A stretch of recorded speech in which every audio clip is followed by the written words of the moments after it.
படம் மோசமாக இருந்தால், நெகட்டிவ் மோசமாக இருந்தால் பிரிண்டரை ஸ்டூடியோவில் ப்ளேம் பண்ணி என்ன பண்ணுறது? அது மாதிரி நீங்கள் வந்து சாக போகிற நிலமையில பேஷண்ட்டை கொண்டு வர்றீங்க, லேட்டாக கொண்டு வர்றீங்க, எங்களால் பண்ண முடியாத அளவுக்கு கொண்டு வர்றீங்க.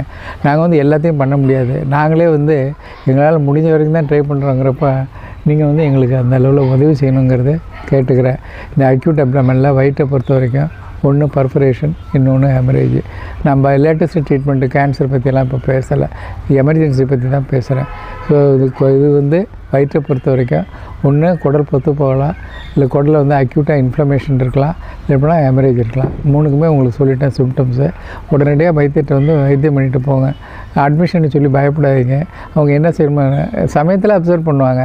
அப்சர்வ் பண்ணுறது ஒரு நைட்டு இருந்து இப்போ அப்சர்வ் பண்ணுறது வந்து பெட்டர் தான். எல்லாமே வந்து ஃபோனில் கேட்டுட்டு ஃபோன்லேயே வைத்தியம் பண்ணிக்கணும்னு நினைக்கிறீங்க, இல்லைனா 3 பேர்கிட்ட போய் உட்காந்து வைத்தியம் பார்க்கணுன்னு நினைக்கிறீங்க. நம்பிக்கையாக ஒருத்தட்ட இருந்து பார்த்துக்கிட்டிங்கன்னா நல்லது.